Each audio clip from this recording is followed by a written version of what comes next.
Success in farming is all about precision efficiency, ensuring every seed, every drop of water, every nutrient and treatment counts. Terraplex Ag is helping farmers all over Iowa and the Midwest do just that. With precision ag-grown technology and support from Terraplex, you'll boost your productivity and make timely and informed decisions, all while reducing your costs and increasing your profit.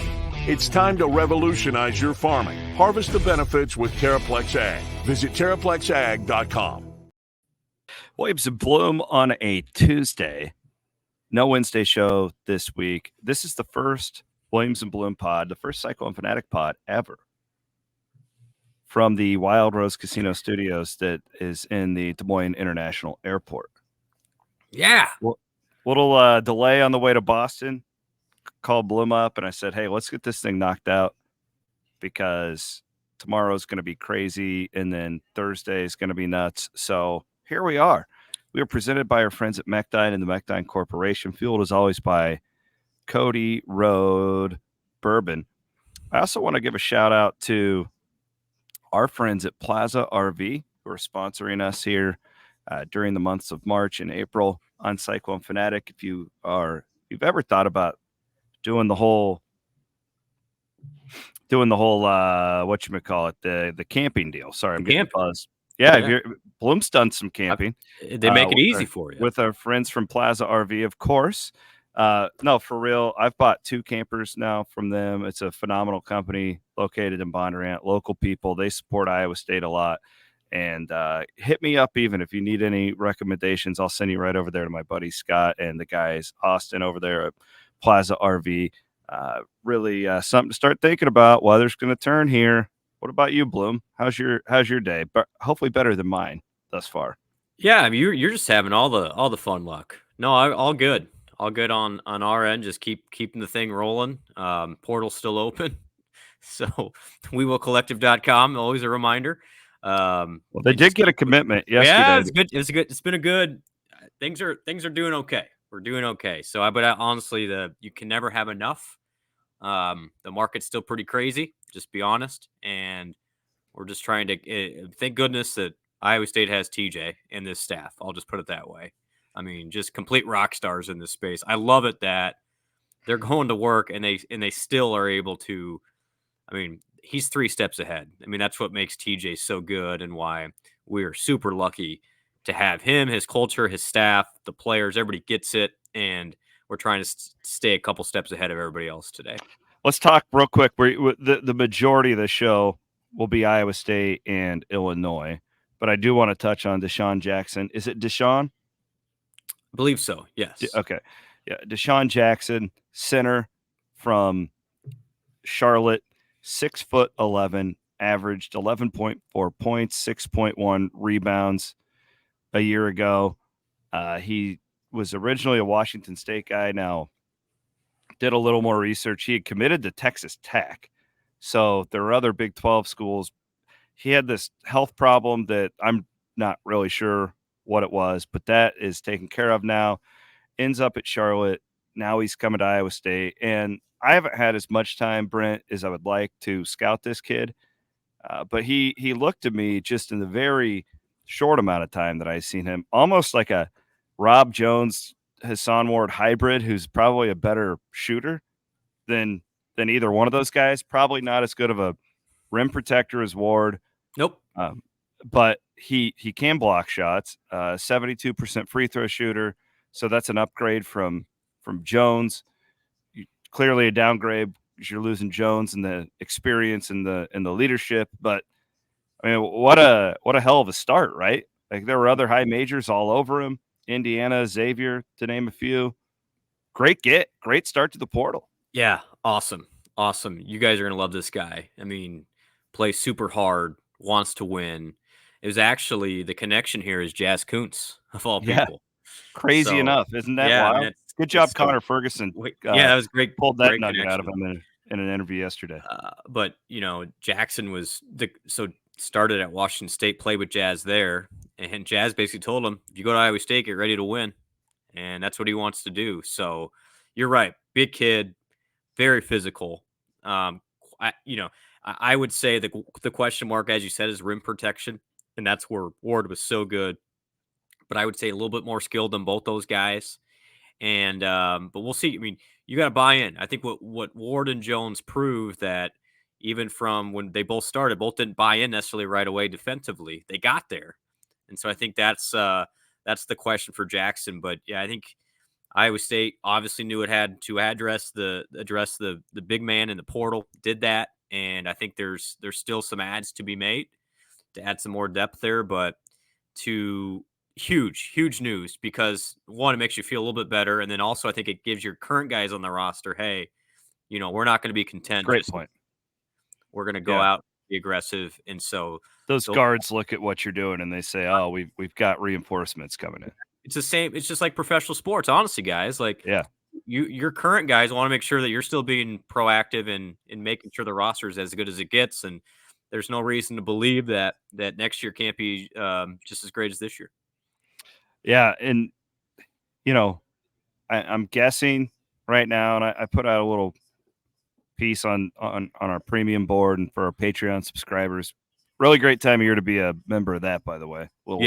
Shameless plug right there. Everybody knew this was coming, who was a subscriber. But my guess now is, so Xavier Mitchell, we touched on him. He's 25 kid. Yep. I'm guessing they'll take one more prep in 25. Hopefully Jamarian Bateman, the shooter out of Wisconsin. That would be the ideal. And then they hit on all three of their guys, really, with Moore, Mitchell. Yeah, then 25 looks really good. Yeah. If they get, I mean, right now, and it's so early, it doesn't mean anything. They're currently the second-ranked recruiting class in the country, but that will change.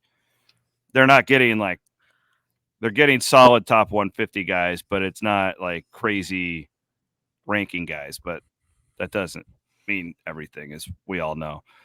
I would guess, depending on how the portal shakes out for Iowa State, and there will be guys leave, right? Like, just we have to censor our minds to, like, just because one guy leaves or two guys, it doesn't mean anything's wrong. It just means they want more opportunities, or you're upgrading your roster. I mean, it's college sports in 2024. It's just like football. I mean, most of those guys leave and they go down.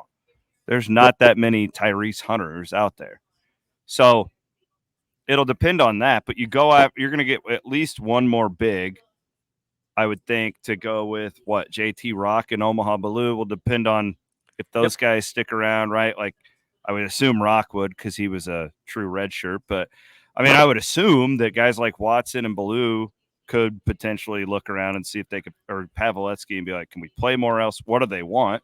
We'll figure that out when the season's over. I hope they all stay, because I love all of them as players, but don't you got to have one more big, I would think, this offseason. Yeah, I mean, it's a numbers game. I mean, you only have so many scholarships, so if you're going to add more people, then, I mean, obviously it's got how many preps coming in next year already, so you got to piece these things together. And FYI, I think people give me kind of a hard time, or maybe too much credit. I'm not involved in restructuring the team. We do. You're not the general manager. We do the fundraising, and we go from there. But yeah, I think it's it'll be interesting to see what happens here. I think Iowa State, if it can keep this roster intact, add the big guy, add another big. I think you could maybe even get a shooter as well. I think it's in the Iowa State's in the market for that now, depending on how things shake out. Don't forget about my guy Noyos. Well, so I wanted to bring him up. I mean, I think you guys, he's going to be really good. And I love him. He is going to be really. He will play. I don't think there's any question. And he's an instant shooter type, and he's got size at that. So, but like Rock, you don't necessarily want to lean on Rock or Noyes playing 20 minutes a game, 25 minutes a game. So that's where the depth comes in. And it is proven again this year. It is good to get old. It just is. Hey, that's what I love about Jackson. He's 23. Yeah. Yep. He's 23. He's got potentially 2 years, by the way, which is good. But yeah, you want to get old. And so I think Iowa State knows the window's not closing, holds on to everybody that we think. You're looking at a top 10 team again next year. There's no question. Jackson reinforces that. Now you can be really strategic about the pieces you get. And Iowa State has proven that Kyle Green, TJ, and this staff do an unbelievable job of developing players. And so I think that the word is out. And if you listen to any of the guys now, they brought it up a couple times in Kansas City. It's back to focus town. It's like you go to Iowa State, you're not there for flash, you're not there for dollar bills. You're there to work, get better, and turn yourself into a pro and also win a lot of games. And that's a selling point. And that's where I always come from on the collective side. It's like we don't need to be first. We're never going to be first. We can't be last. We have to give these coaches an opportunity for all those other things to come into place. And TJ is proving, and the staff is proving, they'll get it done from there. Well, definitely a good start. If you would have told me huge. that they would have had a guy like Jackson booked before the end of the season, like that's a great head start to get into. Yeah, and great point about they're not done. There's going to be more movement. I again, just like football, caution people not to overreact to every little piece of news. Yeah, it's just so different than what it was, and I think most fans are up on that, but not all. Like just the days of guys waiting around for to play in their third and fourth year getting fewer, and I don't necessarily know if I blame them. So, anyways, yeah. It's going to be interesting. I mean, Chris, I'm telling you, the numbers being floated out there for some of the high end guys is insane right now, just completely insane, and so that you don't know what's real though. I mean, some of these Big East schools, they're working with a bunch of money, and you've got a Kansas and a Kentucky who are literally going to pay for 2 starting fives this offseason. So the competition is real. That's why I'm very, very glad that Iowa State locked up Jackson now, because I think the numbers are only going to go up as the supply goes down. I want to thank our friends at the Iowa State University Foundation. Remind you all that Forever True Day is coming up in April. We're going to be rallying our troops to make as many donations as we possibly can. I got my Ivy College Business coffee One's mug. going to be given to the Ivy College Business right there. I could see I've done them the last couple of years. I'm sure I'll make a donation to them as well. Forever True Day. I want you guys to remember that. Also want to thank our friends at Gravitate Co-working. Check them out at gravitatecoworking.com for all of your co-working needs in the Des Moines Retro and elsewhere. And hopewoodjd.com. You can get a will in a day. It's March Madness. You got to get those wills done, people. You just don't know. You could drop dead of a heart attack tomorrow if the clones have it. You really could. I know it's crude, but it's the reality of what we're living in. And last but certainly not least, my buddy Jeff Kelderman over at Kelderman Manufacturing. Check them out at kelderman.com. They customize big ass diesel trucks is one of the things they do down there in Oskaloosa. One of the many things that they do. I want to tell you about their laser cutting that they do for engineers all across the great state of Iowa and the Midwest, kelderman.com. And, of course, our presenting sponsor, Mechdyne. Iowa State and Illinois coming up in the Sweet 16. The Cyclones are still 2.5-point favorites. Looking at KenPom right now, Iowa State is a 1-point favorite. But, Brent, the storyline here is quite simple. It is. It's number 1 defense versus number 1 offense. Notable, you have 2 of the hottest teams in college basketball. Illinois has not lost since they went to Purdue, or they hosted Purdue on March 5th. They hadn't lost prior to that than February 21st. So they're red hot. And then, of course, Iowa State is in the same category with their last loss was on the 9th of March to Kansas State on the road. We all remember that clunker. And then prior to that, it was at Houston on February the 19th. So you genuinely have 2 of the best teams in college basketball, definitely 2 of the hottest. And this is the best matchup in the Sweet 16, is it not? Yeah, I mean, obviously I've got rooting interest here. I think this game's fascinating. I think it's dynamic. I actually thought it was really cool that they chose to put this game as the nightcap. I know it makes your bedtime a little bit later. And old Danny Hurley, see, he kind of had a Bitterman moment where he's upset that they had the early game because he wanted. Really? Yeah. He what did he say? He's basically, well, the committee's making us earn it. We know what they're doing. It's like, buddy, why would they do that? I don't. The committee has nothing to do with TV times, Hurley. Isn't it an advantage to play the early game? Well, he's saying we need more rest. Well, but yes, you're right. I could see that argument, but wouldn't you rather play at 7 as opposed to? I'm telling you, Chris, you know this. Coaches are the most paranoid individuals of all time. Like, they think everything is against them.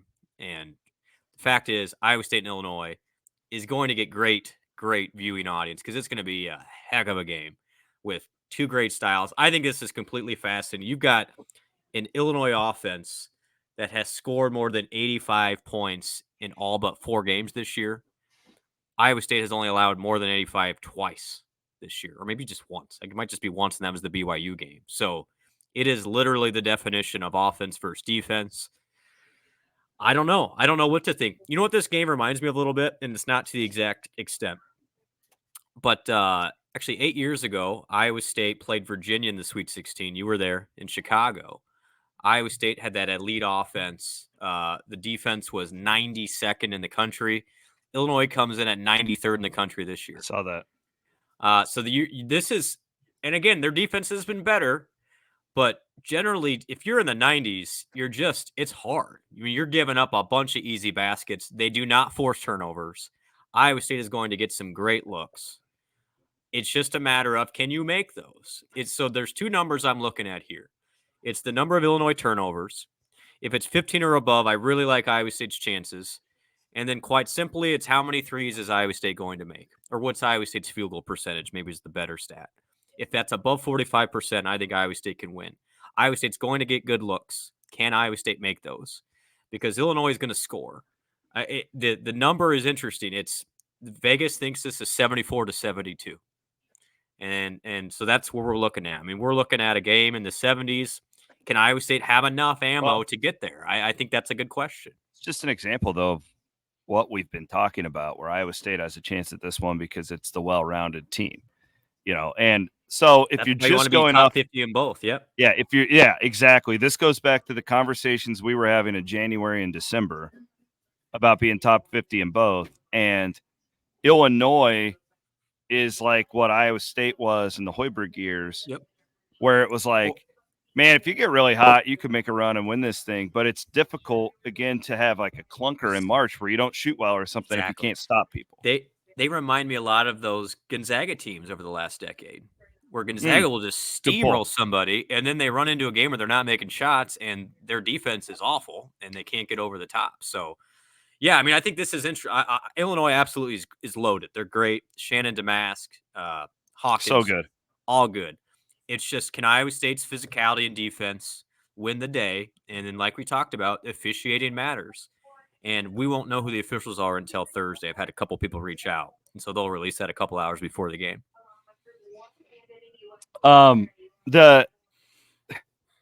Real quick, the tip times are interesting to me. And the only reason I'd say this is I heard Greg McDermott. He was on the Field of 68's podcast the other night. That's the Goodman one, right? Yeah, it was like Fanta and a couple other guys. Goodman wasn't on this one, but got it. Same publication. And McDermott points out, he's like, yeah, and I don't know how to feel about this. It's these coaches, like you talk about, they're all insane. But like, if Iowa State, Mac's point is like, we're tipping off so late. We're going to get back to our hotel at 2:30 in the morning, and then have to play middle of the afternoon in 24 hours, basically, or a little more than 24 hours. It is a grind, and that's why I was actually going into this. It's like, man, UConn has a real advantage playing that early game. That's so funny that you said that.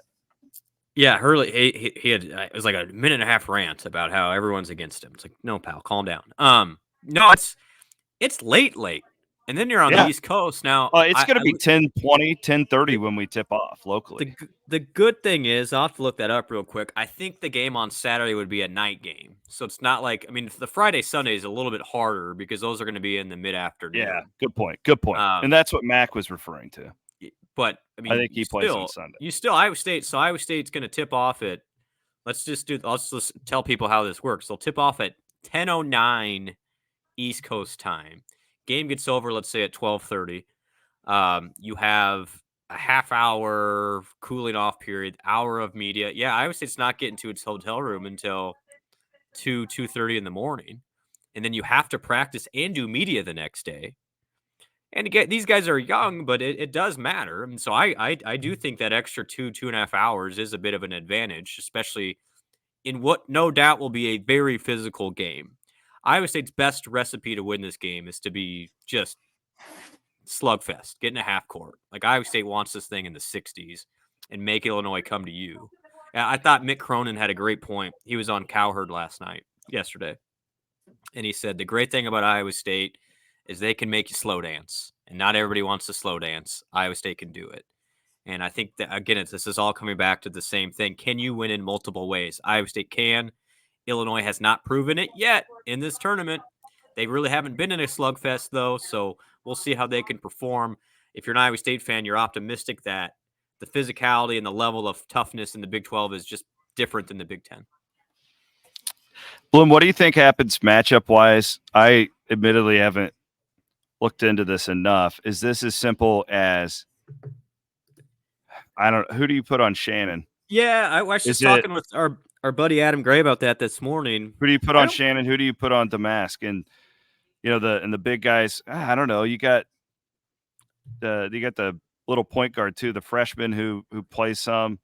But yeah, no, don't you put Keyshawn on Shannon at this point, the way he's playing? Or honestly, this is what I would think about.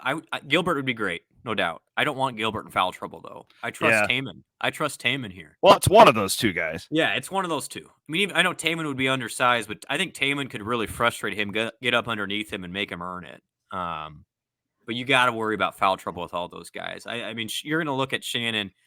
He is going to shoot. You just wait. He's going to shoot 30 times in this game. Well, the correct answer is it'll be a team effort. It'll be everybody, and Curtis will get a run at him. And there's a world where Demarion Watson is the. That's what I was going to say. Yeah, throw him. He checks in the first at the 16 and under, right? Yes, This is one of those games. It is. He's going to play a lot because even Damask is a big dude. He's a big guard, at 6'6", and not quite as athletic as Shannon, but still can pose some problems for an undersized guard.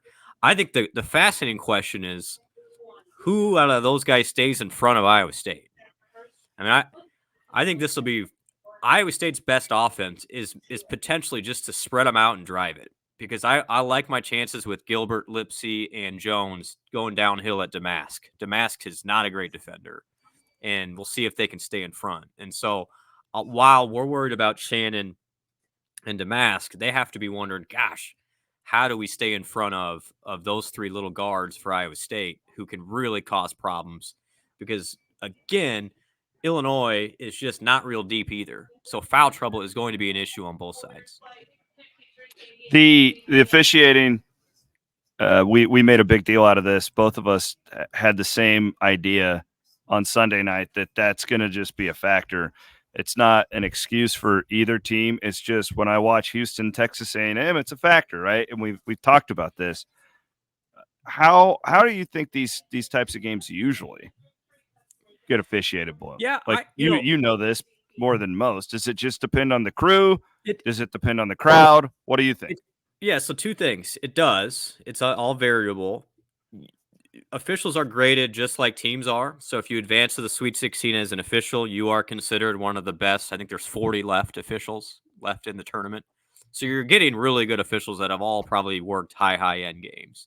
But, the thing that surprised me, I think officials largely been hands-off in this tournament. Sometimes – other than that Houston game. The Houston game has been the one-off. But otherwise, it's been, I think, fairly physical. So what does that mean? I don't think there's been mandates from the top down of saying, hey, you guys need to clean this up. It's been very much, hey, let them play, which is actually good for Iowa State. I do think you're going to see Brad Underwood, like I talked about on Sunday, lobby early in that game to get the handshakes called, because that is the way. If Iowa State's able to just, really out-physical them, they're not going to win. And so he knows his only way is to get that handshake called on the perimeter and let his guys go to the free throw line. Because what Illinois is not, they are 360th, which is almost dead last in the country in turnover percentage defense. They are not a physical defense.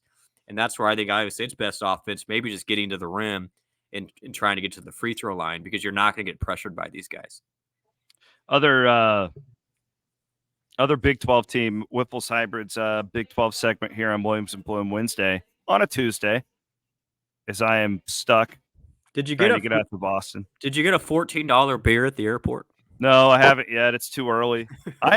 If I drink beer at noon, I better get ready sleeping? I better have 15 of them or I'm going to bed. I always pose this question every time I'm in an airport. What do you think gets more consumption at an airport? Coffee or beer? Coffee. Because everybody drinks coffee. Right, but you only usually drink one coffee. You don't drink 10. You don't drink 10 coffees.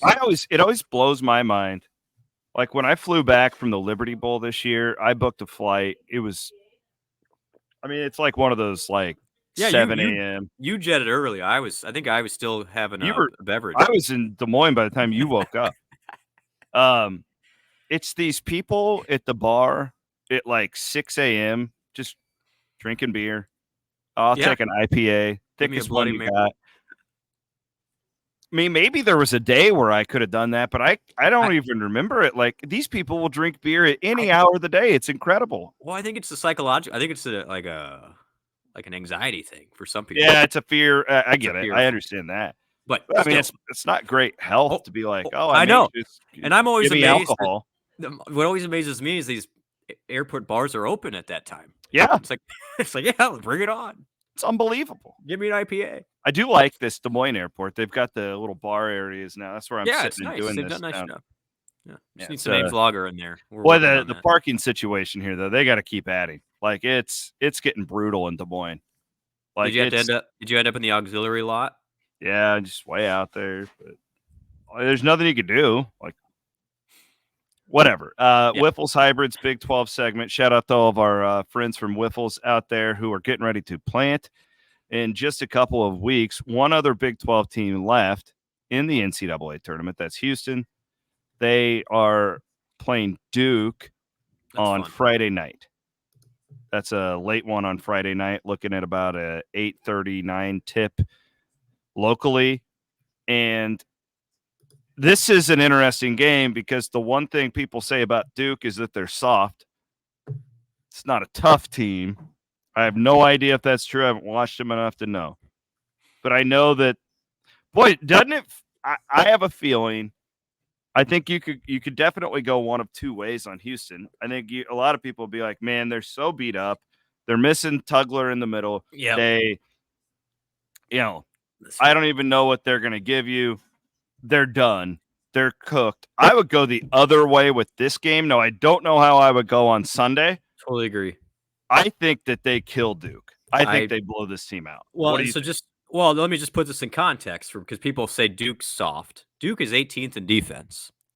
Illinois is 93. Okay. So, I mean, that's like we're doing degrees here, and that's how much Illinois really hasn't guarded. But to your point, I agree. I think Houston's got 3 days of rest. They're going to be ready to go. And generally, when they've been rested and ready to go, they can beat anybody. I think Duke's a nice program. It's still young. They've got some guys that have played at a high level. They'll have a couple lottery picks off this team. But give me Sampson over Shire here in this and a motivated Houston team. They're favored by 5, which seems like a lot, but I think that's a lot for a reason. Yeah, absolutely. I think we're going to see. Do you think they make the Final Four? Do we have one Big 12 team in the Final Four? Oh, man. I'll be honest. I have a hard time seeing Iowa State beating UConn. I hope I'm wrong. It's just I've seen the matchup. Actually, I have. That's a stupid comment. Totally different teams compared to the ones we saw last year. It is, but they're very similar. They're better than last year. They're better than last year. And I think they're playing at their highest level. One teensy tiny little nugget. No idea if it's true. I know these teams share information in the NCAA tournament. Who's a team that had a lot of success against UConn this year? Creighton. Greg McDermott. There's a lot of relationships on those two staffs. Just a teensy, as my little girl Lise would say, a teensy tiny little thing there. But I would be surprised. I'll eat the most crow in the world and be the happiest human you ever seen. But it seems far-fetched. It seems like a long shot. Iowa State was like 20-1 to win the national championship, 10th in the Sweet 16. They're not the 10th best team. They're better than that. But Vegas is saying, man, you got to get past UConn to do it. Exactly. I saw people, like, where's Iowa State? Yeah, odds. It's like, well, it's not because of the talent. It's because UConn's sitting there. I want to see it. I think Iowa State gets past Illinois. I really do.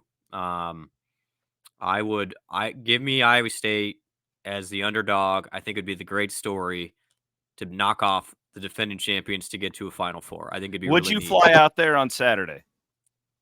Yes. If Iowa State is playing in the Elite Eight, can we get you on the record? Do you have a couch? Yeah, you can stay with me. You have a floor? Yes. Yeah. If Iowa State's with playing me for free. If Iowa State's fly playing out there on Friday. If Iowa State's playing in a Final Four, I'll be there. You fly out there on Friday. I'll get done working. We can go to one of those like Paul Revere bars Friday night and watch the Houston game. Pretend we're Benjamin Franklin. Is that right? No, Dude, Sam Adams. You know I love Benjamin Franklin, right? He's like my all-time icon. If I could have a beer with one person in human history, it's see that light. Benjamin see Franklin. that light up there? I appreciate it. I would not do well with just candles. I know me. You burn the place down. It'd be unbelievable. I saw you during the derecho. It was a disaster. I was a disaster. Now, me and your wife, we were you thriving. were fine. You guys were good. Yeah, we were loving it. It was like walking around with our shirts off. You're drinking. Like, I'm glad one of you had your shirt off. Well, anyway. That one picture that Crystal took of me and the kids.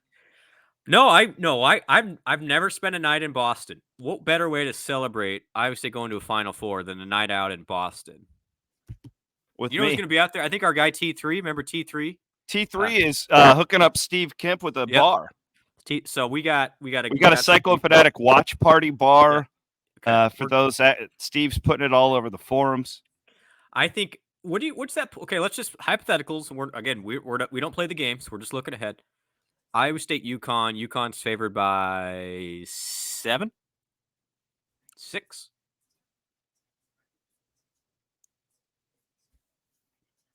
They're in Boston. I mean, they're favored by 11 over San Diego. I would say 7 to 8. 7 to 8. Because I think the analytics would come in at 5 to 6, and then they would get a bump because of the crowd. Would be my guess. The thing is, everyone's going to run into something.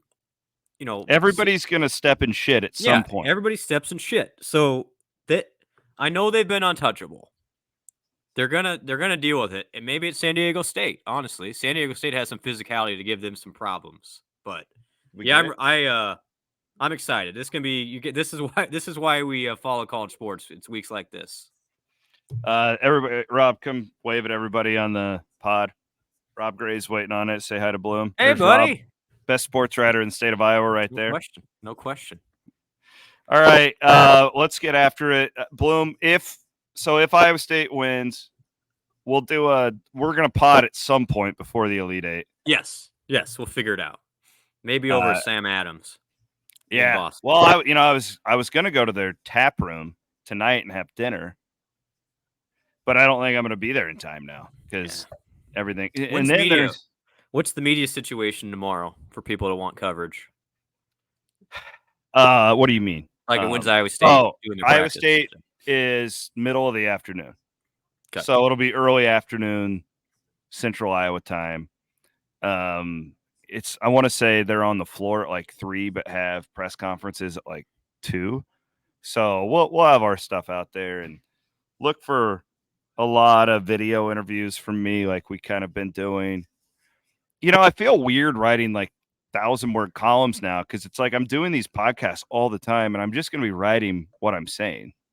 So I'm like, let's just get the guys on camera and let them give us. Let them go. Thoughts. Yeah. And they've gotten very comfortable with that. So I would love to. I was used to, not anymore.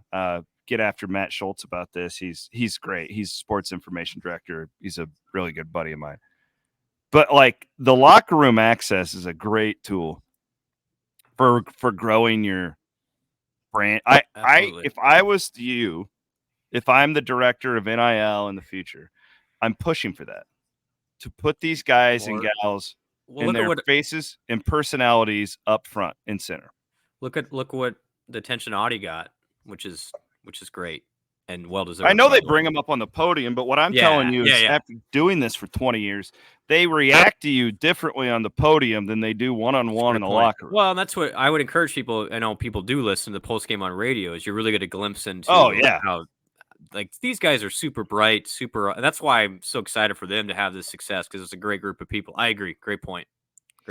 And I would also make the point that Monday night coaches show, or I don't even know when it is because I don't listen to it anymore. The Learfield one, if you want like great insight from the coaches, that's the show to listen to. Yep. Because they're so comfortable with John and Eric, and now they changed the format where it's not like Cyclone Jerry asking them what they had for dinner. It's like real, especially with Campbell. Otts is kind of a robot these days. Campbell gives you gold in those deals. And like the pregame on Learfield, like he's so open with really Walters on those, but it's just, and a lot of those things, it's like people don't consume that stuff as much because you get it all week. The media thing is just fascinating. Those are still really good products, though. I would encourage people to. Yeah, real quick. Spring practice going well. Just so I think. Well, it's hard to, we're kind of ignoring. Yeah, no, we're kind of ignoring. Like football is going on and it's going very well. I think everyone should be very excited about the potential for this team. I know they're pretty pumped up right now. Oh man, can we just get one sport over with? No, we're going till April 6th, buddy boy. Jiminy Christmas. Like this crossover has been maybe the most difficult ever, though, because the women were so good. Wrestling's top 5. It's not difficult in a bad way. It's just there's so much to do. We don't have the manpower and woman power with Jacqueline, God bless her, to get it all like done properly. And then the quick turnaround for you, because normally the last couple times obviously it's played on a Friday in the Sweet 16, not a Thursday, so everything's pushed up a day. So I tell you what, and people don't care. I'm traveling around the country watching my favorite team. It's not. This is covering basketball. Yeah, this is not hard stuff I'm doing. The hard part is when you have that long stay in Kansas City, and this year it was extra long because I was there from Monday to Sunday, come back, fly out Tuesday, or not fly out, drive to Omaha Tuesday, gone, get back Sunday, and then gone again on Tuesday. So my little girls think that where'd daddy go? Actually, it's so funny. You'll laugh at this. And thank you to you and your wife, by the way, who've been bailing us out time and time again. The Blooms keep picking up my kids and stuff, which is phenomenal. Thank you. I owe you. I'm going to Venmo you for McDonald's too later. Okay, perfect. What was I? You can pay for me too? Can you pay for me too? Yeah, absolutely. Okay. Elise comes up to me last night and says, because Daddy, when the tournament's over, can I start sleeping in my underwear? Why not now? Got her potty trained. It's all it took. It's all it took.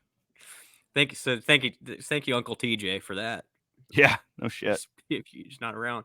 Well, hey, buddy, safe travels. You and Rob, appreciate it. Down, and I will. Actually, we're all here. Bussy's here from 247. Freund's here. Jeff's here from Channel 8. We're all on the same flight.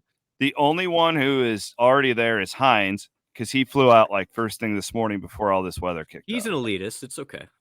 He's smarter than the rest of you. He's already in Boston. I already got a text from him, so he's chill. Well, have fun, and I will plan to see you on Friday afternoon, Friday evening over at Sam Adams while we prep for the Elite 8. Giddy up, baby. All right. He's Brent Blum. Thanks to Aiden Wyatt. Little improvisation Wednesday pod on a Tuesday. We're presented as always by our friends at Mechdyne. We are fueled by Cody Road Bourbon here on the Cyclone Fanatic Podcast Network.